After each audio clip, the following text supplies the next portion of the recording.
When I was about 8 years old, this is just around the time of liberalization, we spent about 6-7 months in Europe and we traveled everywhere. Some of the things that were often repeated, well-established truths like, population is a bad thing, those things started becoming a little bit questionable then. When we were in Europe, the places that were most appealing were the most crowded and dense cities. It's not that you have poor people, you have poor regions. A Bihari born in Kerala does far better than a Bihari born in Bihar. And a Bihari born in Netherlands does far better than a Bihari born in Kerala. Yeah. It's the same person with the same intrinsic family, culture, characteristics. You just put them in a different place. Suddenly, liberalization happened and you could get more than one kind of chocolate. Coca-Cola came back, but before that, Pepsi. And Michael Jackson drank Pepsi. Yeah. Like, Pepsi is so cool, right? 70% of the country is younger than us. Yeah. And it's a very young country. They have no lived experience of socialism. They have no lived experience of rationing. They don't remember a time of hand-me-down bicycles. Being the only house in the whole row with a phone. Yes. Right. When I look back as an economist, I have a fresh take on my own childhood. There was a joke that if a girl child was born at the hospital, your relatives would tell you, please book your Bajaj scooter today. Because by the time she's of marriageable age, you would get the delivery of the scooter. Yeah. So you have these Soviet Union jokes. I mean, these are the jokes we've grown up with. Half our labor laws come with some kind of a huge fine and potential imprisonment. Yeah. Which means now, what are we doing? We're jailing people for possibly giving others jobs on the terms that they see fit. So we've really mucked this up. I mean, in a way that's extraordinary that we could have mucked it up this much. As someone who's looked at 1991 more than perhaps anyone except the people who were around then, what's your lesson on what actually drove that policy reform? Like Ernest Hemingway described, going bankrupt. He said, how did it happen? And it says, gradually, then suddenly. And I think the reform story is similar.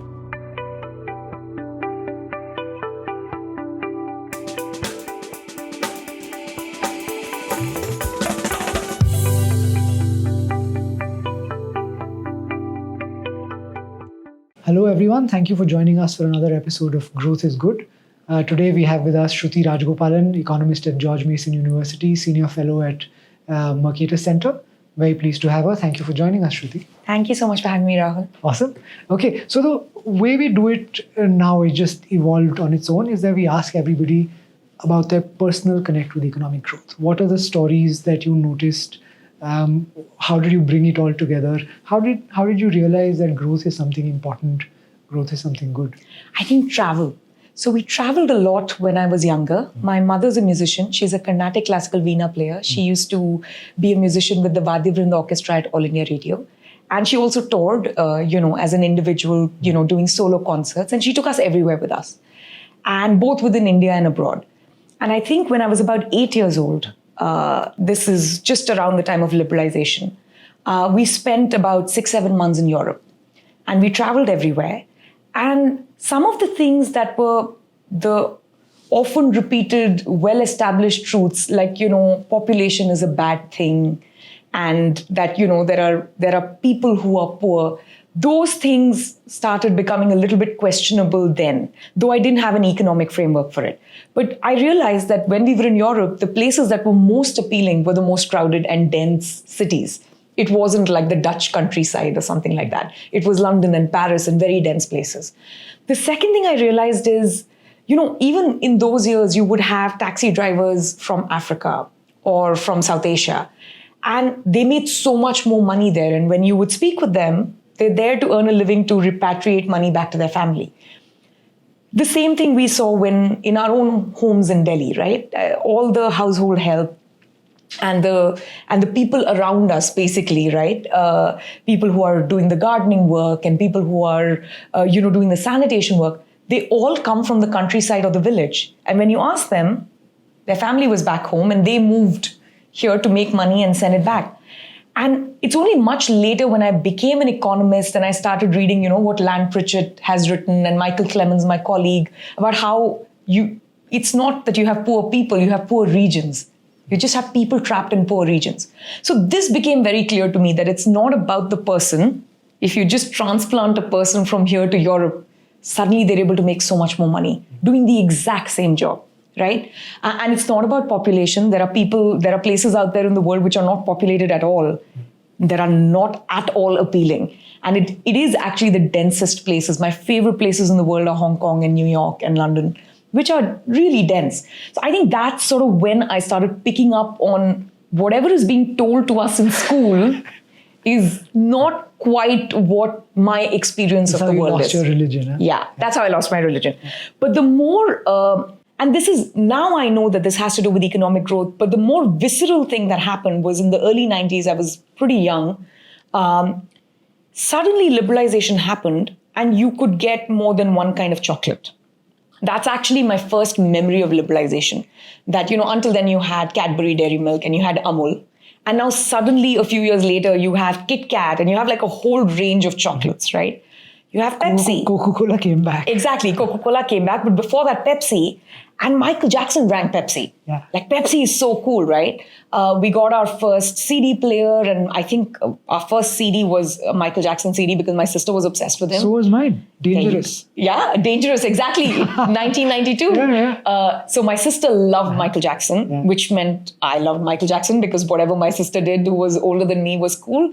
And the Dangerous CD that we got was like really well designed and beautifully packaged. So that's how, liberalization started making a difference.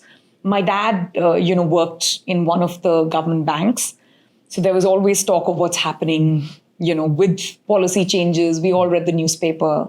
I started reading The Economist fairly young, just because of the vibe. Swaminathan Iyer and Gurcharan Das were... Swaminathan Iyer and Gurcharan Das, you remember Swanomics? Yes, I remember Swanomics. That was, by the mid-90s, I had started reading Swami. Yeah. That's right.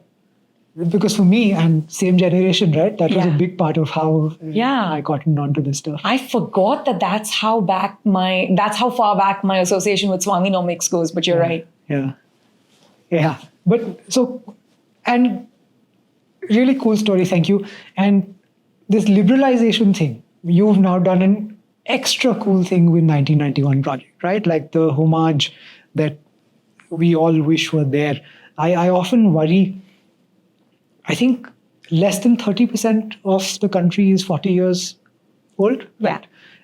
That's all the people who remember what life was like before 1991, that there was only one chocolate, that the people who came to work at our houses were desperately poor, not actually reasonably well off, right? So what have you done? Please tell us about 1991 project.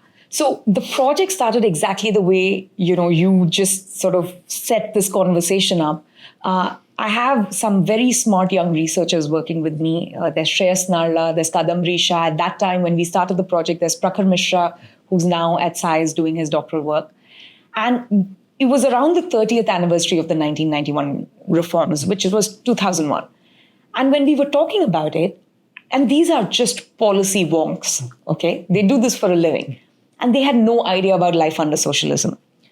And that's when the penny dropped for me that like you mentioned, 70% of the country is younger than us. Yeah. And it's a very young country. They have no lived experience of socialism. They have no lived experience of rationing. They don't remember a time of hand-me-down bicycles because, that's all there was because you couldn't expand capacity. Or your older cousins, getting Bajaj scooters as dowry or, Godrej almaris as dowry. So these are just things they haven't experienced. Being the only house in the whole row with a phone. Yes. Right. My parents moved back to Delhi when I was born, and I believe they put in a request for a phone immediately, and the phone showed up when I was 5 years old. So that should give you a sense. My grandparents, who lived very close by, always had a phone. So I grew up with a phone, which puts me in an incredible minority of Indians at that time. So, having this extreme shortage economy is something none of them had experienced. And I had experienced it in sort of everyday life. My grandmother, and I'm sure you've experienced this with the house help or grandmother at home, every afternoon for about 30, 40 minutes, all she did was separate the dal and the rice from whatever was mixed in, right? Which is these little pebbles or, patthar and kankar. And the microeconomic logic behind it is price controlled, which means there is a shortage. And the ration shops used to divert supply into the black market But if you divert all the supply, there are going to be riots outside the ration shop. So what they do is they mix in some, patthar, kankar, sticks and stones, nicely powdered in with the rice and dal. And then someone has to spend, 20 minutes to 30 minutes every day cleaning it out. That's what I hadn't thought of. Kids today don't know the feeling of regularly crunching down on a pebble. On a pebble when they eat. Yeah. And after liberalization, my grandmother just stopped doing that. Like an extra hour free every afternoon with her. Like it just disappeared, right? So now I'm able to understand. When I look back as an economist, I have a fresh take on my own childhood because I know I have a framework and I know it's because of rationing and black markets and so on. But at that time, it just felt like, life is so much cooler and so much better without having a very clear microeconomic explanation for it. Same thing there used to be so much adulteration. Yeah. Right? We only got our groceries from a particular grocer. We only got our atta from the chakki, literally powdered in front of us. Yeah. So now you have everything that's branded and no one has these long-term relationships with grocers and masala walas and chakki walas and things like that. Yeah. So those things, viscerally changed. Yeah. You'll remember this. Delhi in the summers used to ban the sale of milk products. Yes. All the mithai guys would just stop selling mithai every summer. Every summer. Yeah. Right? And also, when the budget was announced, even now that's partially true, they would change the price of petrol and diesel and things like that. So the day before the budget, you would see long lines outside gas stations. Yeah. So just a price control system, how that works, is something I'm very familiar with, both as an economist and as someone who's experienced it in my childhood. Yeah. And just the amount of choice you got, the fact that you could get foreign goods, the fact that domestic goods became so much better because now they had to compete, the fact that the extreme shortage economy disappeared. And it basically disappeared because till then, there was everyone's familiar with license permit Raj, but there were very specific permits given for price and quantity controls, right? So the way it happened is, if I can just go back to like a little bit of geeky, second 5-year plan, third 5-year plan. The way a 5-year plan works is you have outlays. So you have to have inputs and outputs, right? So let's say that the government decides that it can produce, so many 1,000 tons of steel or, tens of thousands of tons of steel. Yeah. Now, it needs to figure out what grade and type of steel or aluminium it's going to produce so that then it can be plugged in as an input into other goods in society. So let's just take bicycles, for instance, right? So you need aluminium and steel for bicycles. It's going to tell you exactly how much of the steel and aluminium outlay is reserved for bicycles. Yeah. Once you do that, you have effectively capped the number of bicycles that can be produced because you also have import controls. So if we don't produce enough steel and enough aluminium and you can't import it, that's it. It's not just capped, it's also a floor. Yes. You are going to produce that. You are going to produce and it is capped. Yes. Now, what happens is the moment there is a quantity control and there is a higher demand of that quantity than there is supply, the prices are going to go up. But in a socialist economy, we can't allow these businesses to profit, let alone profit from the consequences of a socialist plan. So now, because you have the quantity control, you must have the price control. Yeah. Right? And once you have a price control, you're going to have a different kind of shortage economy and a second-hand market and so on and so forth. Which means bicycles were in short supply from the time my dad was young, not even when I was young, right? So bicycles typically for most of us were hand-me-downs. Because a brand new bicycle was expensive. Yes. We all knew a bicycle repair guy who was also a family heirloom, kind of passed on from generation to generation. It's so interesting that you say this because my bicycle was a hand-me-down from my sister. So it was a girl's bicycle. Yes. Right? And I had to ride around all my childhood on a girl's bicycle. And I wish we had known each other and switched because I rode my entire childhood on a boy's bicycle. Because we got it from an older cousin. Right. So it went from an older cousin to my sister and then it came to me and it was an awkward and uncomfortable ride, especially if you had a crash. So that's how it used to be. And, this wasn't true in my childhood, but further back, I think in the 60s, Now, they wanted people who bought bicycles to actually use the bicycles and not just hoard it. Yeah. Okay. Which means there were bicycle permits. So if you have a bicycle and you ride it, you need a bicycle permit, which is fairly easy to get. It's kind of like a driver's license or, some kind of And then they realized people get the permit and then they just keep it. But there's a shortage of bicycles. So you had to renew it annually. Okay. So that we know that once you've secured a bicycle, you actually use the bicycle. Thankfully, those permits went away. The bicycle permit went away a long time ago. Maybe it was never really enforced in Delhi, but I know it was there in the south in a few cities. But this was the world I grew up in. Yeah. And now when I have studied enough economic history of India, I can make sense of it. And I realized that there is no way that the next generation can connect the dots. They can't connect the dots through their lived experience. And they also can't connect the dots through what they're taught in school and college. Yeah. Because shockingly enough, we don't teach anything about the reforms at university or in school. And after 1947, I don't think I'm going out on a limb when I say this, the reforms in 1991 are the single most important event that took place. Yeah, absolutely. Right? So you have 47, you have the constitution in 50 and the first general election in 51, and then you have 91. Yeah. Those are absolutely the huge milestones in India.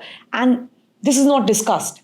So we started the project just to pull all this information together, some of it anecdotal, but mostly we wanted to explain exactly how India functioned as an economy up till that point from 1950 to 1990. Yeah. It was almost entirely autarkic, which means really no foreign trade. Yeah. And this sort of labyrinth of permits that were layered one on top of the other, right? Or you have price controls, quantity controls, you have foreign exchange permits.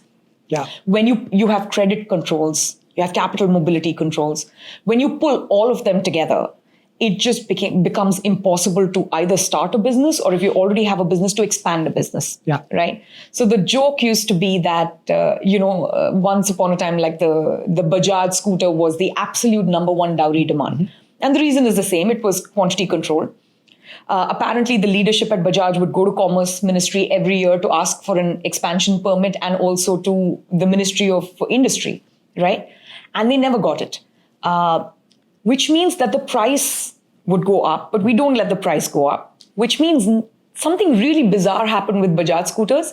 A second-hand Bajaj scooter sold at a premium relative to a brand new Bajaj scooter. Yeah. The reason was time preference, because you could get a second-hand Bajaj scooter today, but a brand new Bajaj scooter, you have to wait 5-7 years. My dad told me recently for our Fiat, it sold for more than he bought it. Exactly. And this was like 8 years later. Yes. Yeah. So we got a second-hand Fiat for much more than whatever the previous owner paid. Same thing. Because there's no way we could have bought a first-hand car, immediately.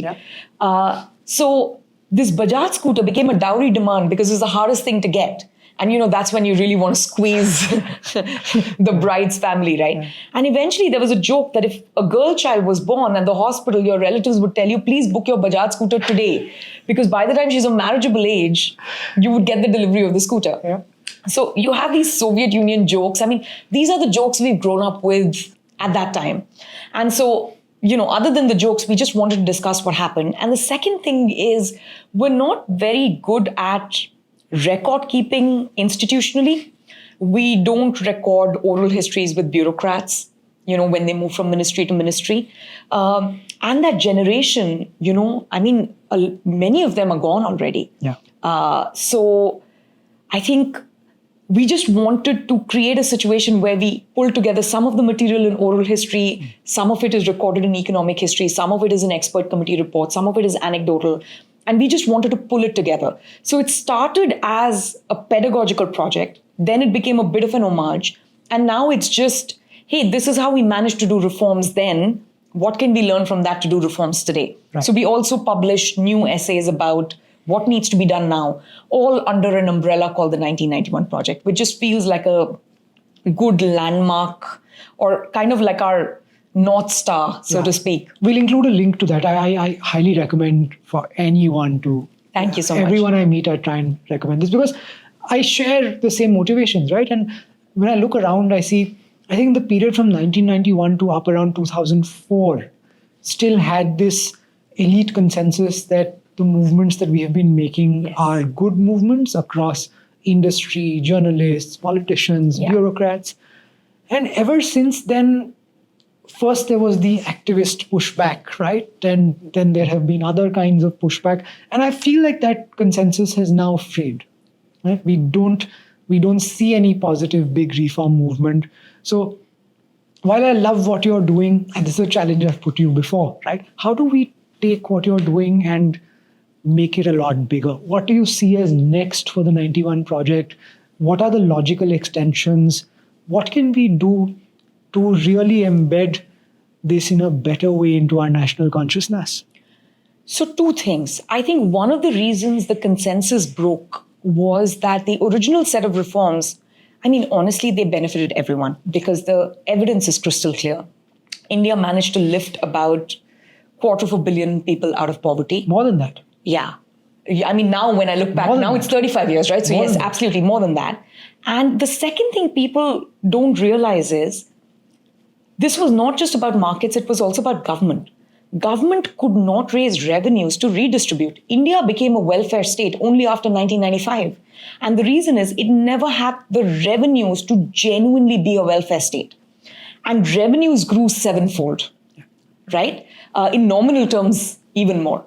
So government revenue exploding also allows the government to get bigger and redistribute. So today, if we can actually have 1 billion people on food subsidy and agricultural subsidy and all kinds of welfare schemes because they are living in terrible conditions, it's only because there has been enough economic growth and in certain sectors beyond our imagination that you can actually tax and redistribute. And I think this is a point that is often missed. I think the consensus, however, broke because we never made the reforms broad-based, right? If you look at the sectors that benefited the most, one of them is IT, right? So you remove capital constraints, you remove the foreign permits problem, you generally liberalize the intermediate goods, capital goods, and eventually consumer goods in 2001. And suddenly, something like the IT sector, which was never shackled in the past, can just take off. Yeah. And that's exactly what happened. Services which were never quite under the same restrictive control could just take off. However, factor markets were highly controlled under socialism, right?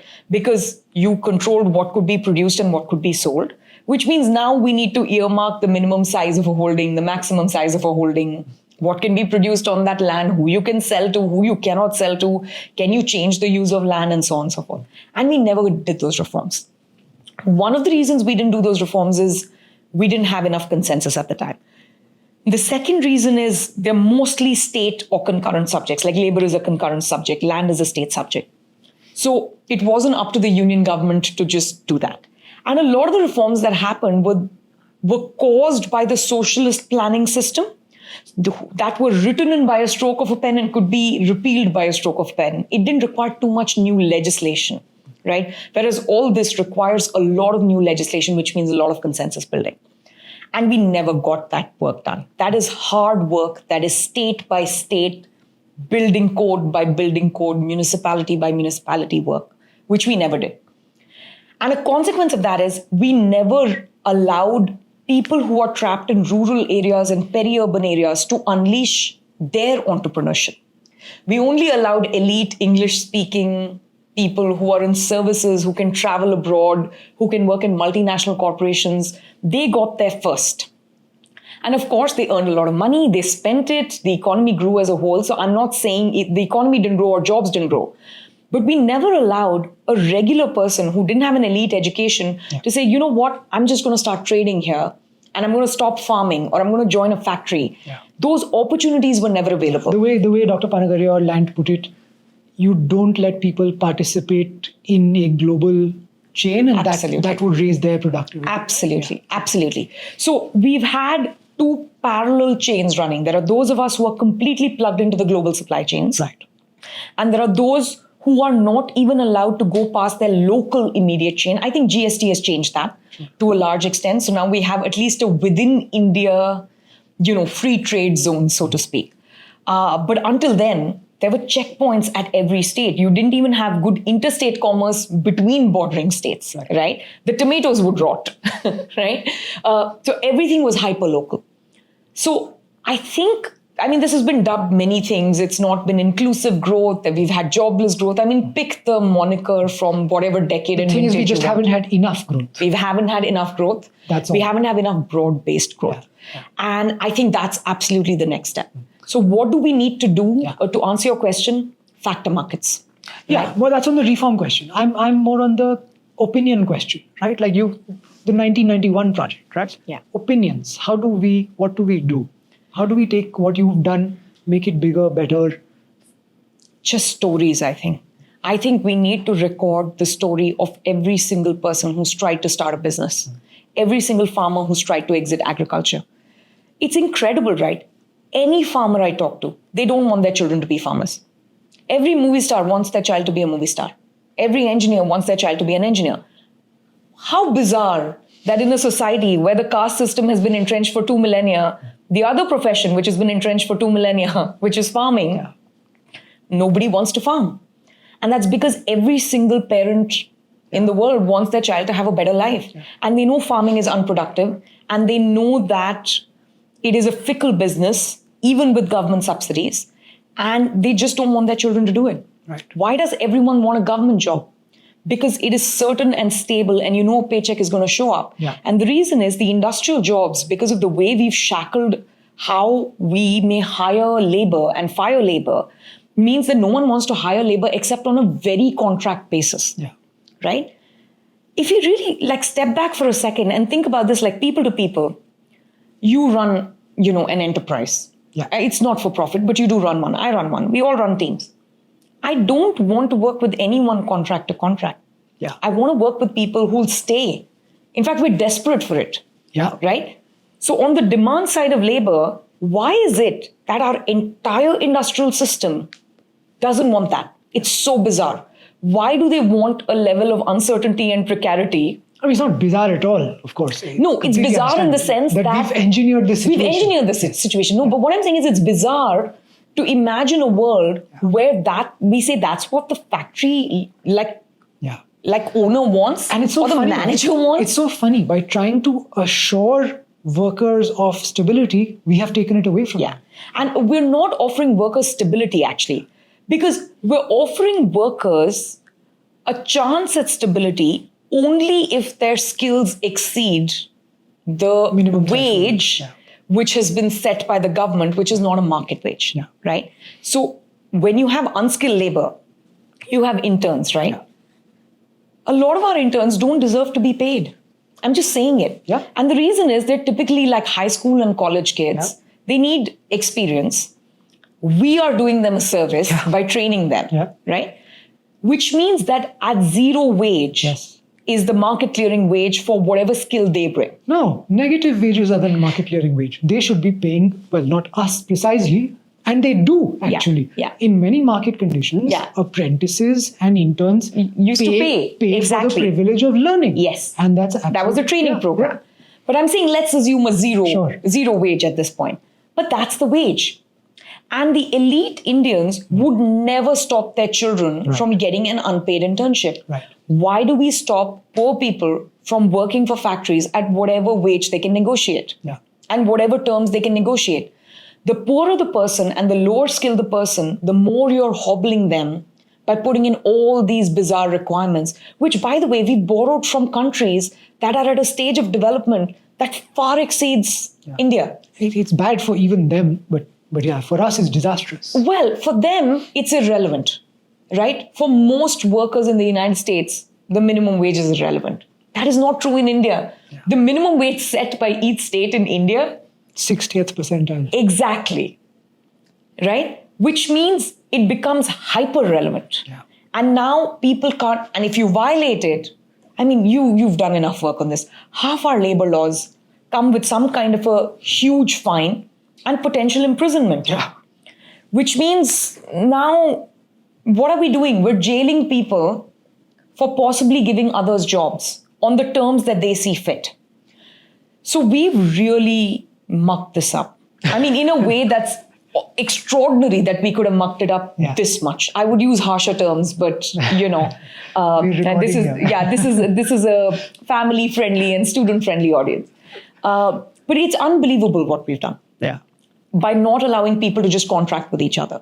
And all these things that we allow in elite jobs, which is working on probation, right? Working as a trainee, having a trainee program, working as an intern for zero wage. We don't allow this in manufacturing at all. We don't allow this for most. So the second thing about most of the enterprises, the labor thresholds kick in at 10 workers, right? So you have about 40 union level labor laws. If you include all the state laws, we're over 200. The Industrial Disputes Act is like 100 workers and, they're increasing it to 300 workers. But most of our laws kick in, Factories Act and so on, at 10 workers. Yeah. So if you are at 10 workers, the laundry list of things that you need to provide those workers, including ridiculous things like how many clocks need to be displayed, how many spittoons you have, what is the height of the urinal, what type of paint do you use, how many doors should you have and which way they should swing. What is the font size on the wage slip? What is the color of the uniform? If you provide a dormitory, what is the type of linen and how frequently it is changed? I'm not making this up. These are the things we legislate. And for violating them, there is a fine and there is an entire labor inspection system. And sometimes there's imprisonment. And there's imprisonment depending on which rule we're talking about. So now we're in a bizarre situation in our country where up to 9 workers, you're fine. The moment you go to 10 workers, they'll throw the book at you, which means every enterprise wants to be small. And we have this strange way of romanticizing small and medium enterprises. Tell me which entrepreneur, when they set out to have a small enterprise. Everyone wants scale because scale is magical, right? The benefits of scale are extraordinary. The combinations with which you can, mix in different factors of production. It's amazing to get scale. Everyone wants scale, but we're totally against scale. So our tax system is against scale. Our electricity system is against scale. Our land has ceiling limits, which means we can't pool land large enough. Our labor, you can't hire more than 9 people. And, there's, and the way it impacts everyday people's lives is, now I live abroad, which means I iron my own clothes. Mm-hmm. And one of the things I miss is my childhood home and the fact that there was a press wala. Yes. So you've lived in Delhi and there's a neighborhood press wala. I have never seen anyone in my immediate surrounding work harder than that person. They would show up first thing in the morning. It was a coal...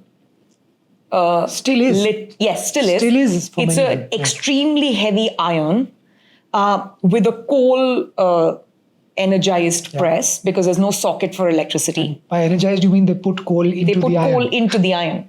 For the young people here who haven't seen it. Who haven't seen one. And they have maybe like a concrete table of some sort that they have set up, which they have chained to a wall that someone's kindly provided to them. They go and pick up clothes in the neighborhood. They iron them. They return clothes the same night because they have nowhere to store it. And then they do this again the next day. And the only thing they carry back is the iron, right, on their bicycle. And it's like a little tenement. This is there in every little colony in Delhi. In the United States, within 2 years, someone who works 14 hours a day, that would turn into an ironing shop, which would then turn into a big dry cleaning shop, which would then turn into a dry cleaning chain. And in 20 years, you would be the dry cleaning king of whatever state you're in. We don't do that. They are poor. Their children are poor. Their children will be poor if they do the same job. And this is someone who works 14 hours a day and does a spectacular job at ridiculous prices. And the simple reason is to open an ironing shop is impossible for this person because you need, they'll throw the rule book at you. And there's all the Shops and Establishments Act. You need to follow the fire code because now you're dealing with fire because it's coal, which means you need 2 exits. By the time you can get a tiny shop sorted, what it would cost you or whatever you would charge people to iron, it's no longer feasible. Because you would take 50 rupees to iron a shirt when the neighborhood people are only willing to pay 10 rupees to iron a shirt. Right? That's the squeeze, which means you need to allow people to do this at 10 rupees. And the only way to do it is to allow people to have tiny shops, right, where you can iron. And Delhi can sometimes be 45 degrees, 46 degrees in the summer. they operate a coal-heavy steam press 10 hours a day. Yeah. Every day throughout the summer. They do it in the rain. Yeah. So this is what we have done to our people. This is the irony of gold-plated regulation, right? It's that It is a gold handcuff. Yeah, it's a gold handcuff. Exactly. Right. It handcuffs. You're saying, okay, you cannot have a tiny shop. So what does it do? Instead, you have a tarpaulin under a tree with a stone table. Yeah. And that's what you get in return. It's not like everybody gets nice air-conditioned shops. Everybody gets tarpaulins under the table. Exactly. It's ironic, but it's somehow still incredibly difficult to get this point across to people. I think we just, as economists and as policy communicators, we just need to do a better job. Right. As an economist, I am able to see the story of the iron wala. Yeah. Now, all of us have a press wala or an iron wala. We just don't see what's behind that story. Yeah. We just assume that they want to be daily wage workers. We assume they don't have ambition. We assume they're not entrepreneurial. Because as elites, we think entrepreneurship looks a particular way. It looks like Peter Thiel and Elon Musk. It doesn't look like, in America, That's why our fascination also for sexy technology, right? Yes. Yeah. We have a caste system in our manufacturing also. Yeah. We want semiconductors. We don't want leather chappals. Yeah. Right? So we have this hierarchy all the way. And people should just be allowed to produce what they can produce with the fewest number of frictions. Yeah. And we have destroyed that. Yeah. And one lovely thing about my lived experiences, I've lived in the United States for, about 17, 18 years now. And I've seen these Vietnamese immigrants and Japanese immigrants, of the previous generation. You talk to them and you hear their stories, and they came, just like all other immigrants. They set up one laundromat. It became successful. They set up a second and a third, and then they expanded. And we have the story even for Indians. It's called the Patel Motel Cartel, right? So you have Gujarati Patels who run, I think, more than 70% of the motels in the United States. Yeah. And it's a grueling job, because typically the family lives within the motel and kind of supports, you have their kids who are studying to be doctors, but simultaneously sitting at the desk and helping with housekeeping and things like that. And it's extraordinary that we let people do that in the US, and within 2 generations, they're like the motel king. Yeah. Right? And here, no presswala wants their child to do the same job. They want their kids to go to school. My family has paid and subsidized, for an English medium education for some of these people, the people who are the gardeners in the colony and the presswalas in the colony. And the government job is the height of ambition. And the government job is the height of ambition, or just a good English medium education to open up any job to them. Right? Yeah. And that's their ambition. Whereas everyone in the US, the conversation is, will my child take over my business? Because I was allowed to build and scale a business. Yeah. And I think that we need to crack, and we just need to tell stories. Yeah. I mean, that someone's plight as a farmer, unable to sell their land, or someone's plight as a presswala is so deeply entangled with regulation. I think that's not known. And I think most people don't know how much regulatory overload we have, because they don't experience it. And they work in, the very formal white collar sector. It's this non-intuitive message of economics, right? That your personal desire to help people, when carried over to the regulatory regime, damages people. Yes, right? Absolutely. It just distorts all the incentives. It distorts all the prices. Yeah. And the consequence is people are not, and the core of this is we are fundamentally a very paternalist society, because we've assumed that just because someone is poor or doesn't speak English or didn't get an elite education, they don't know better. They know their job really well, and they know their trade-offs. And they know the trade-off they are willing to make, that they are willing to take a lesser wage for the chance at a better job, right? We just don't account for these things. We think they made a poorer choice because they don't know better. Whereas, in fact, they made a poorer choice because their choices were so badly constricted that only poor and poorer choices were. So I'll ask you a question that gets my goat. I'm sure it gets yours. The economics profession in the last 20 years has done us a disservice by not highlighting this enough, and highlighting much more how do you actively and directly help people instead of improve the conditions within which they can help themselves. Yeah. What are your thoughts on that? I'm infuriated by it. I'm just infuriated by it. to me, economics, and I think I have had a very classical education. I went to George Mason University for my PhD, which is also where I work now.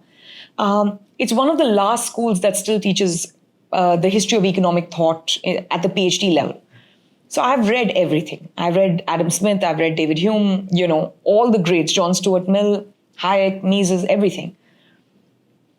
And economics to me is about social cooperation, right? Or as Adam Smith put it, people have a proclivity to truck, barter, and trade. And how does this social cooperation take place within the marketplace and outside of the marketplace?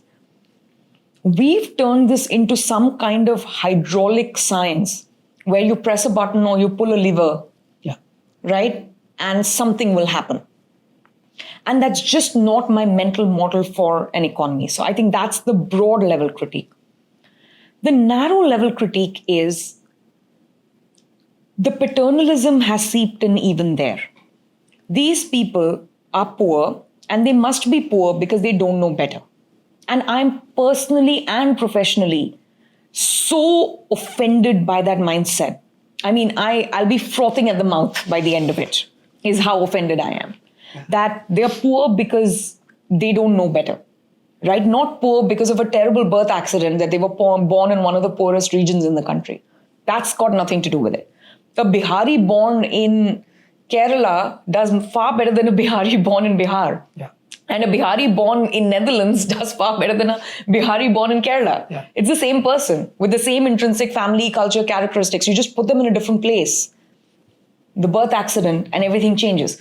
So what the economics profession has done is, these poor people who can't quite help themselves, we need to do better. But there are all these corrupt bureaucrats in the way. So how do we streamline a redistributive system where we push a button and it goes straight to them? Yeah. Right? There's some large-scale study I recently read. I can't remember the details or the authors. I apologize. Maybe I'm trying to forget. In Andhra Pradesh or Telangana on clean water. And, they're like testing different kinds of water that, if you mix in certain things at source, does it change health outcomes?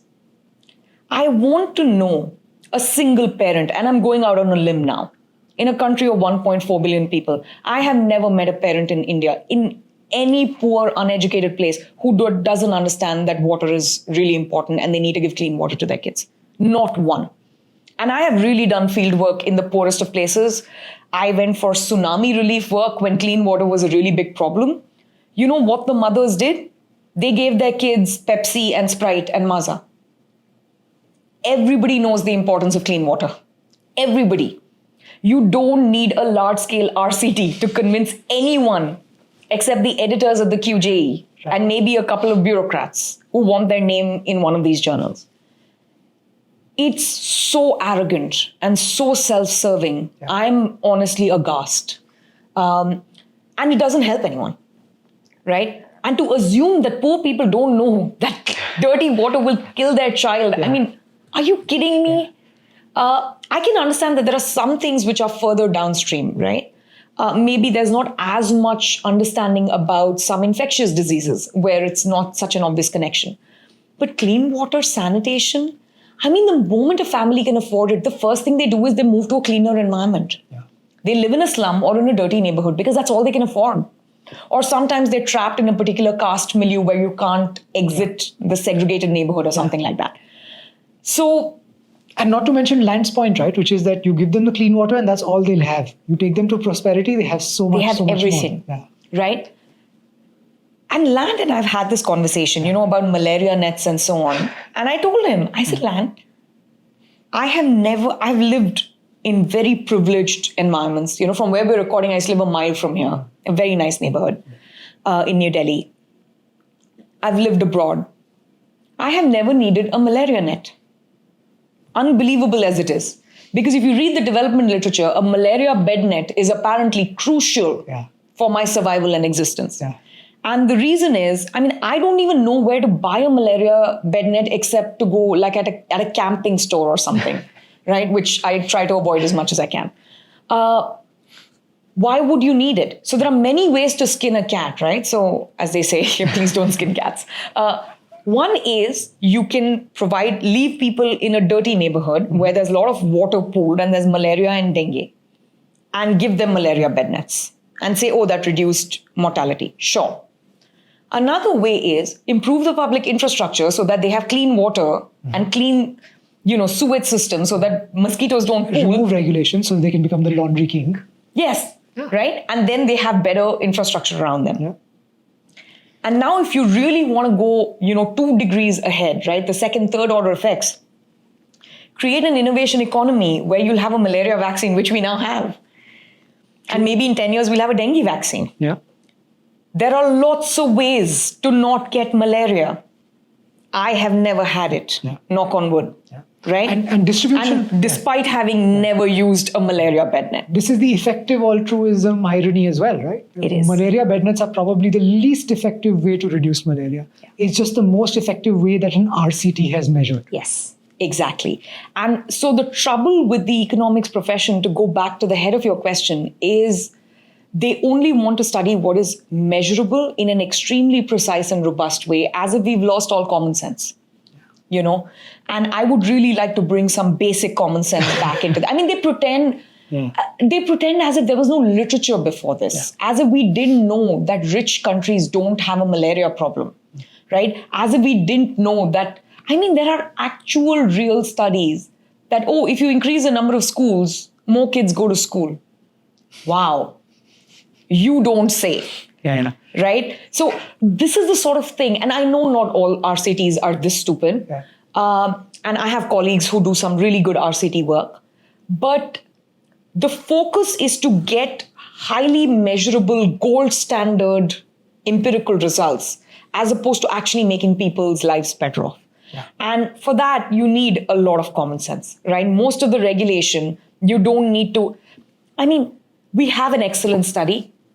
Amirapu and Getchter have a great study on how most of India's labor regulation, and you can see the discontinuity, right? You can see the graph. At the 10th worker, it just falls off the cliff, the number of enterprises that you have, right? So either they don't register as an enterprise and they're in the informal part of the economy, or they exist, but very few can exist formally, over the 10 number. So we have pretty decent results for that too. But anyone who looks at that, any economist with half a brain and any basic training can tell you, hey, this incentivizes people to not increase their labor force and not hire labor and substitute with capital if that's what's required. So we're an incredibly labor abundant country with a very capital intensive manufacturing culture. Yeah.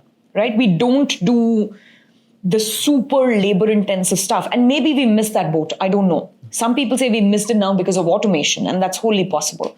That even at very low wages, we could not be as efficient as the robots that would build it. But there is still going to be a lot of manufacturing that cannot be automated, that we absolutely need to give our people the chance to do. And more importantly, maybe a lot of our workers could do bespoke work. Yeah. Right? This is the kadhai, this is the banarsis, and this is the bespoke suits and the bespoke slippers and the amazing things you get in India, which you do not get at IKEA and Walmart. Comparative advantage. Right? Exactly. Which cannot be automated easily. Yeah. And for that, we just need to let people trade. Truck, barter, and trade. Yeah. Right? So I think that's the thing that's missing, and I'm infuriated by economists like you. Okay, so you try and fix them. I'll ask you a question where I try to fix things, right? It's the policy reform to get all of this done. As someone who's looked at 1991 more than perhaps anyone except the people who were around then, what's your lesson on what actually drove that policy reform? How did it happen? There is obviously the opinion and consensus building part that we already discussed. So that's a big part. What else is there that we need to do, be ready for, to help change things? Like Ernest Hemingway described, going bankrupt. He said, how did it happen? And he says, gradually, then suddenly. Yeah. And I think the reform story is similar. It was very gradual. There was a lot of thinking about this for a decade before the reforms actually happened. The consensus built slowly. A lot of the work was done. The expert committee reports were written.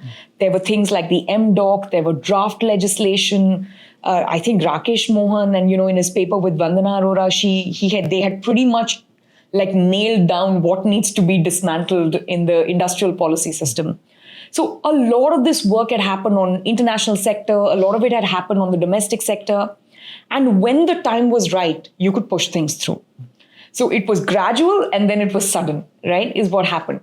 And I think that's an insight I have carried, that as a policy community, we just have to keep doing this and keep the powder ready so that when the window opens and when you have a political opportunity or when you get an amazing bureaucrat in office, or, suddenly you have in the state a chief minister who has a pretty decent majority and can kind of take some political risk, because all of this is risky politically. Yeah. Right? And even bureaucrats face political risk, because if they suggest something and it doesn't go right, they don't have the option of switching firms, right? They're kind of stuck there and they get transferred, and it follows them for the rest of their life. And it's so much worse for them. It's not just doesn't work out. A single negative press article is exactly. It's just devastating to their careers. So we need a system by which we keep the powder ready so that when the time is right, they can, you can hand things to them on a platter. Second, I think we genuinely do need to educate our political and bureaucratic class, because they come from a very different point of view where they are trained in delivering public welfare services and regulating the worst excesses. So we actually need to help them differentiate that, yes, we know you see the worst excesses, but for every crazy excess you try to correct, there are 100 presswalas who will be left behind. Yeah. And so you need to be somewhere at the right point on that trade-off, right? So of course we need some regulation to prevent fraud, and we need some regulation to prevent systemic risk and domino effects and so on.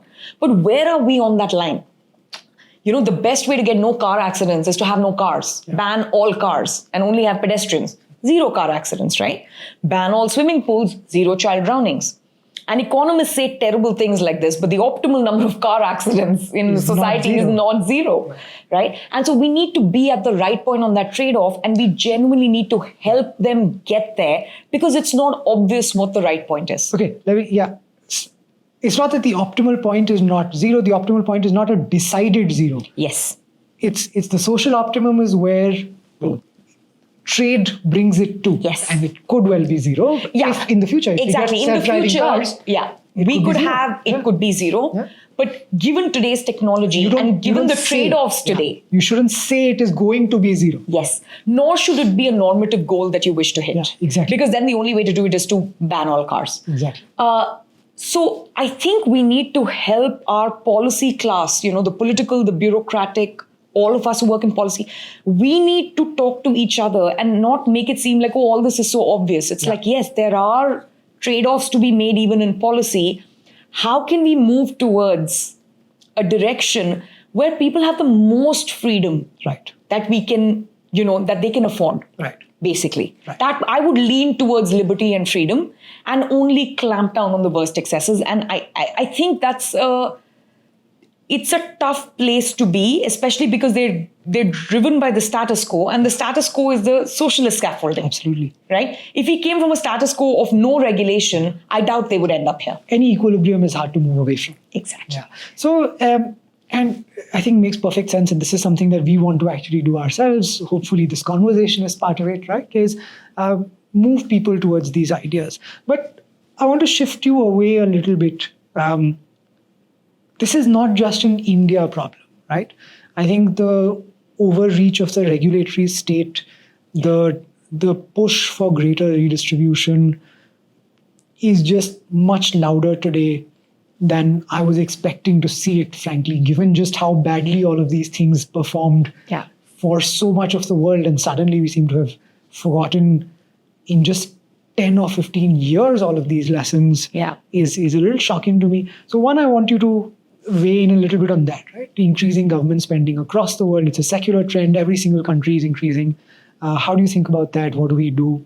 And then I want to talk about the tariff stuff, right? So we cannot afford first world legislation on a third world GDP per capita.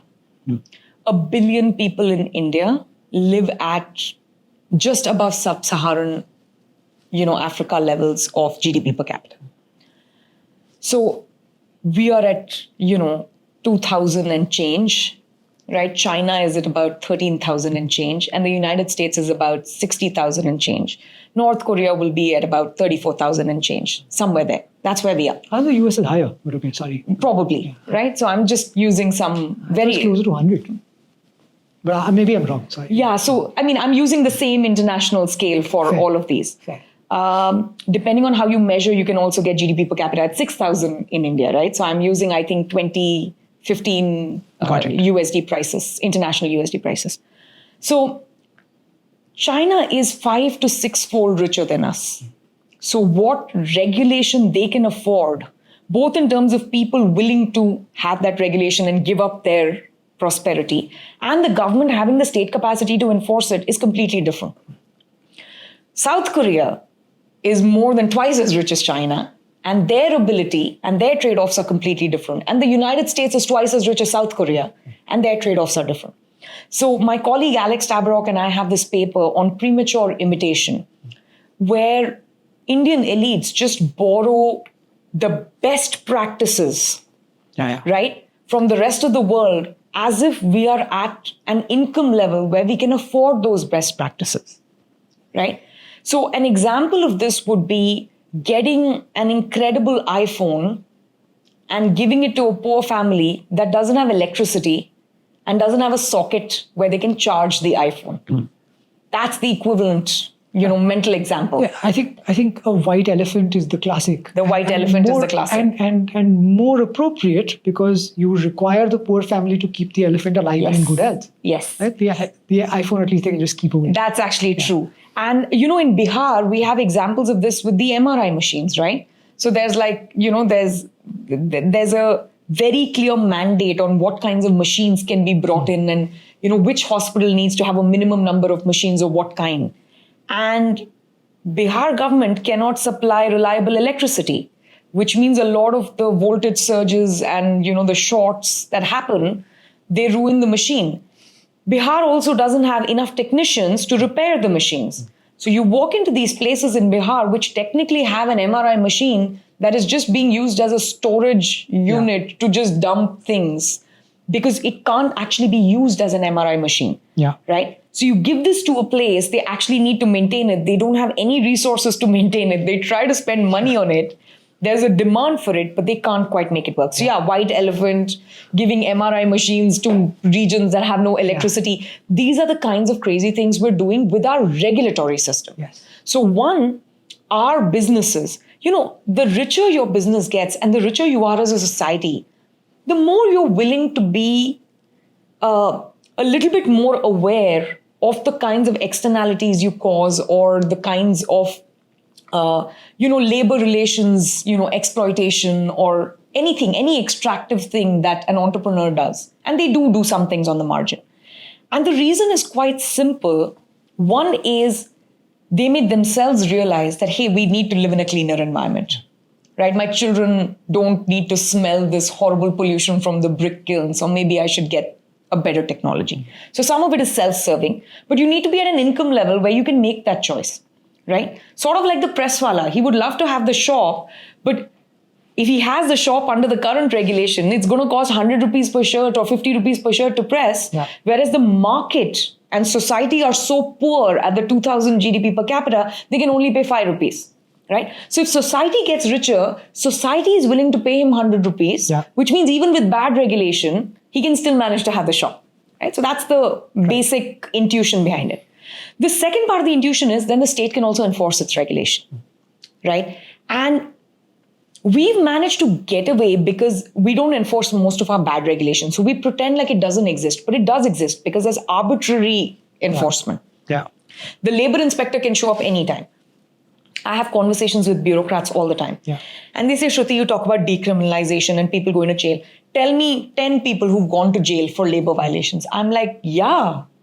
I can't name 10 people. And the reason is either you're not doing your job and actually implementing the laws and putting the weight behind it, or nobody is violating labor law. Now tell me which is more likely, right? So what is actually happening is they're not enforcing their laws and all the labor inspectors are corrupt and they're making deals so that none of this is enforced. There's another worse option, the adverse selection problem, right? Anybody who would follow the law doesn't enter the business. Exactly. So all of the big exporters or big manufacturers who say, we will play by the book, say the book is too onerous. Yes, absolutely. And I see this through the other part of my work, which is through emergent ventures, where we give grants and support moonshot ideas. A lot of startups face this problem constantly, and they need to exit to Singapore or the United States just to get things started, right? It's very hard to raise capital to do deep tech in India. It's very hard to get approvals to set up a large enough manufacturing workshop. Right. For things like drones or things like space technology, you need space. Yeah.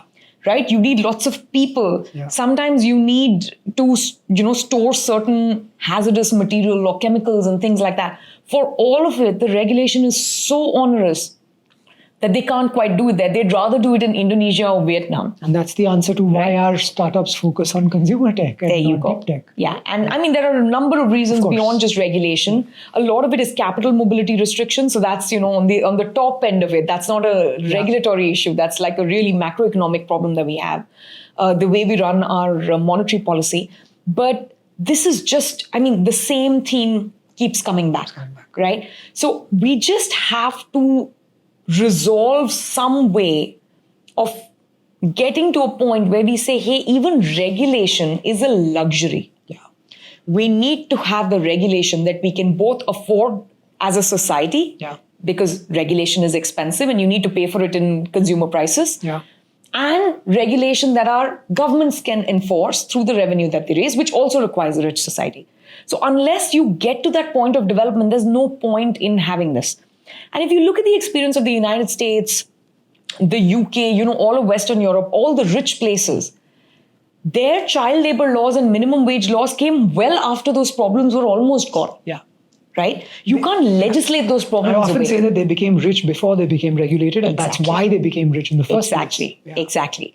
So we have just borrowed the worst of those, and you're right, the world has flipped when it comes to the welfare and the regulatory state. And we just happen to be a developing country at a time when the elite consensus globally shifted. But there's no reason for us to do that. Yeah.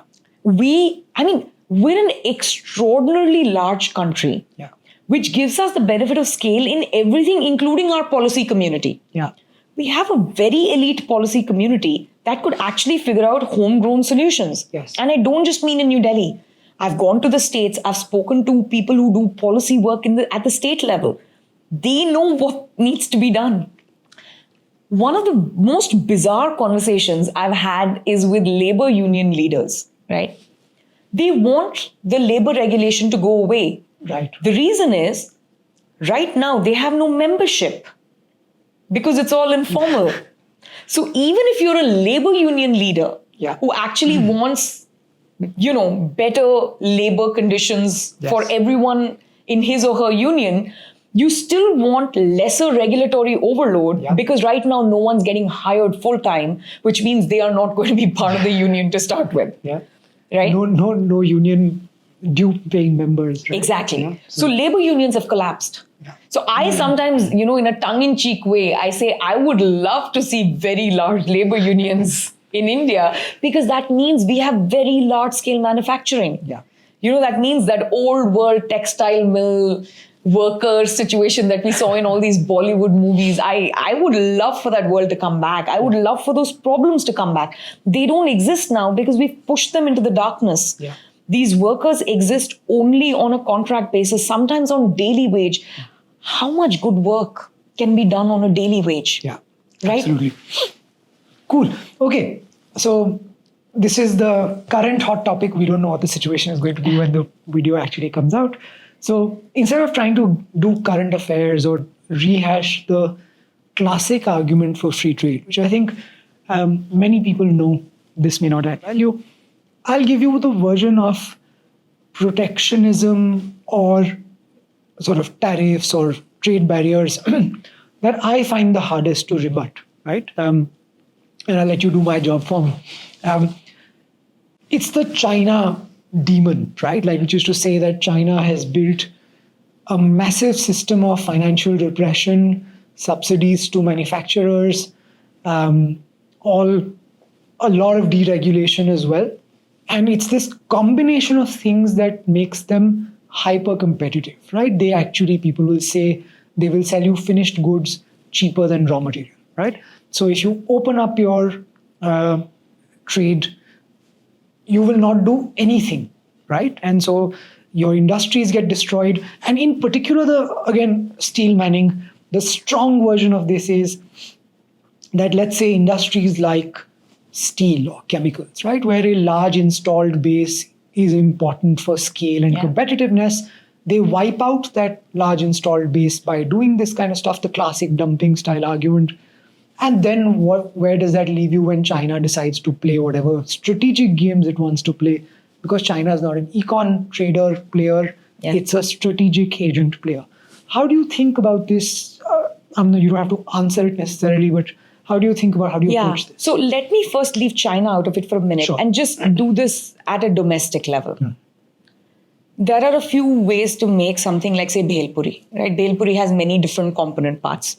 You could make each of those component parts within your halwai shop, or you could buy the different component parts and assemble the bhel puri, which is, by the way, my lazy housewife way of making bhel puri. I just buy the different component parts and I assemble it when it's time to serve. Now, let's say you were a halwai shop that started out making all the different component parts. You started finding suppliers who make, the murmura and the save and the onion and everything cheaper than you, right? So like any Kosian, firm decision, you have a make or buy decision. Are you going to curse those people who can make it cheaper than you? Or are you going to buy those things cheaper and say, you know what, I can sell more bhel puri, potentially at a cheaper price. And the people who used to make this for me, I can probably now make them assemble instead of make those things from scratch. And I understand that this is not like, clay that can just be, molded again. I know some of the human capital is not quite easy to switch. But if you're a halwai shop, what would you do? Would you ban your people from buying from cheaper vendors? Or as a halwai shop, are you always looking for cheaper vendors? I have never run a halwai shop, but I'm pretty sure they're looking for cheaper inputs. Every single firm wants cheaper inputs and they want stability. So if you allow trade, the number one thing is your inputs become cheaper, your imports become cheaper, right?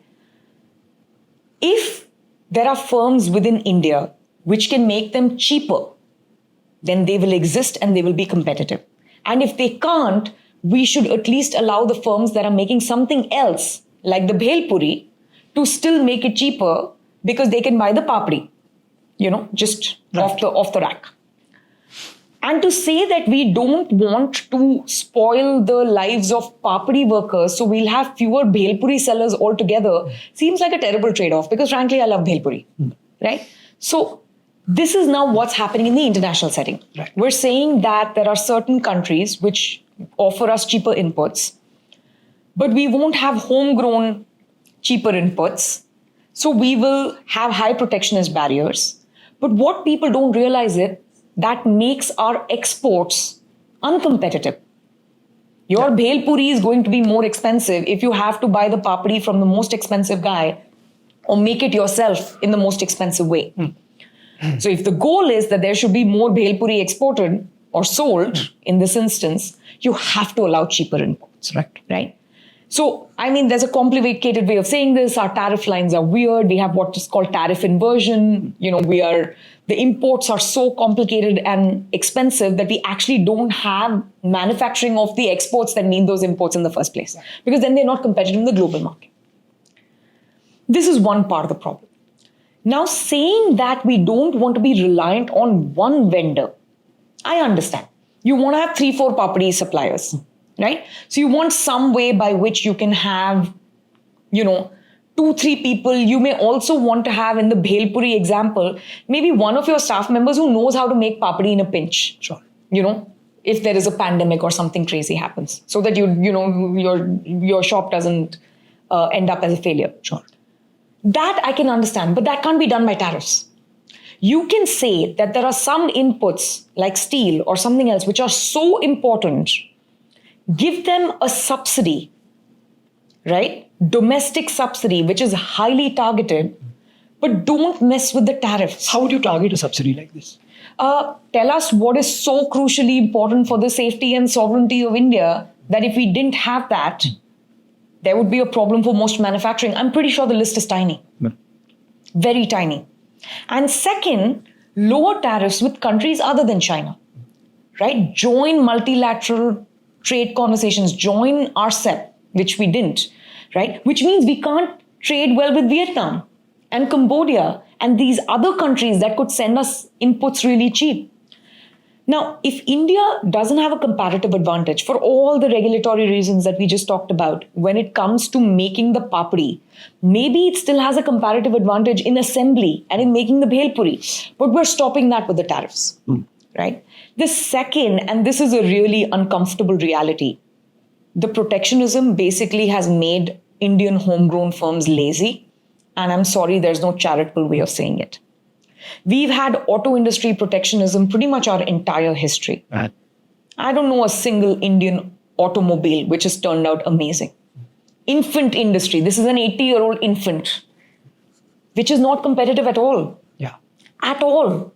I mean, and the Hondas and Toyotas, which you do see on Indian roads, are very old models they're like 30-year-old models that used to drive in the developed world that they're selling here. So the moment you have very high tariffs to protect an industry, you also completely distort the incentives for them to compete and export, right? Which means they will never have export competitive. Show me an industry that has high levels of protectionism that actually sells and exports globally. It doesn't exist because you get lazy. What about the industries that people claim came about like this because of protectionism in Japan, South Korea, China? Well, to be honest, there's a fair bit of work done on this, and they didn't. So these countries always had very secularly low tariffs, unlike India. So there's a difference between industrial policy that is targeted around protectionism with high tariffs and industrial policy which targets a particular kind of industry and gives it an incentive. So what are these incentives? You could say, if you set up a semiconductor fab, we give you a tax break for 10 years. That's not a tariff policy, right? It'll it will likely make your semiconductor industry more competitive globally, but it is not a protected tariff industry, right? So there is a way of doing industrial policy and saying, for sovereignty reasons, we need to make sure mobile towers are Indian or, certain, 2 mm, 4 mm. But you don't protect them. You don't protect them from competition. Exactly. And tariffs do exactly that. Tariffs make the barrier very high for anyone else to compete with you domestically. And India is a very large captive domestic market. We're not a small country where you have to make money, you have to mostly export.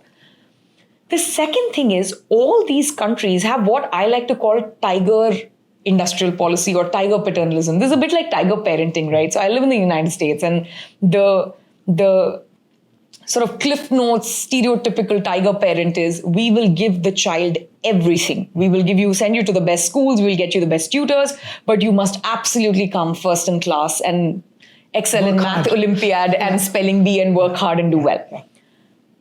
We have spoiled children. We don't have tiger parenting.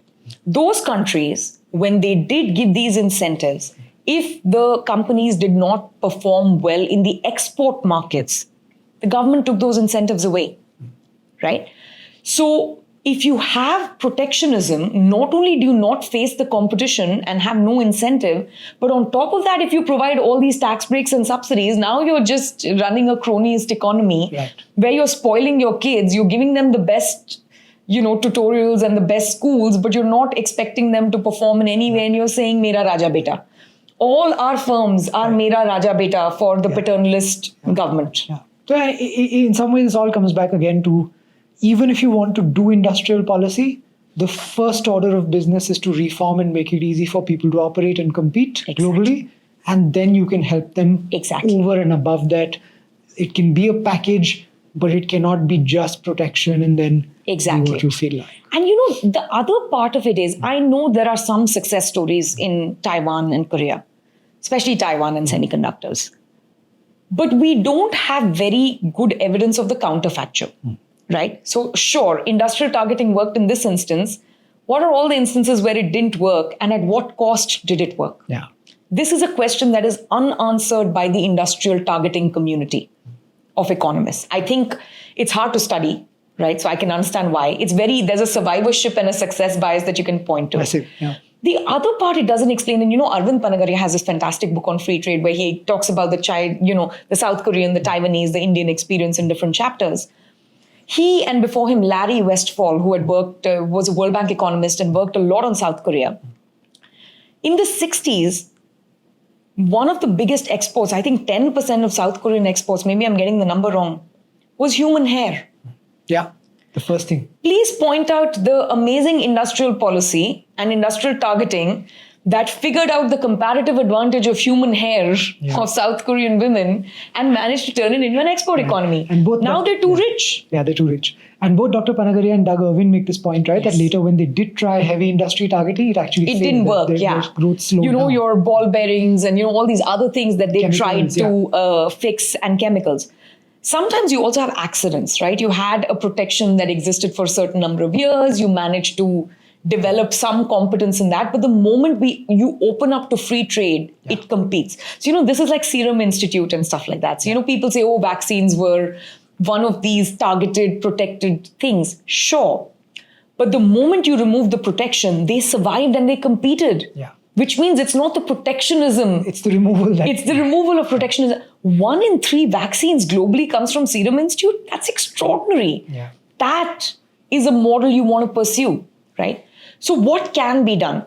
One, we need to remove the regulatory barriers, right? So that just dramatically reduce the cost of doing business. The second, there might be certain instances and certain regions. You can give a tax incentive to set up in Bihar, which is a tough place to do business. Maybe you can give land pooling benefits to set up in Uttar Pradesh, which is a tough place to do business. None of these things are that far out of the realm of the kind of industrial policy which will work very well with low tariffs. So, I had a conversation with Praveen Krishna on my podcast, and he's one of the best trade economists we have. And I asked him, I said, from everything you're telling me, Praveen, we should just have one single, low tariff rate, right? I was like, pick a number. Just tell me what that number should be. And it should probably be a high single digit figure. And that's it. That's your tariff rate. There is certainty. It reduces complexity. It gives a lot of reliability to your supply chains.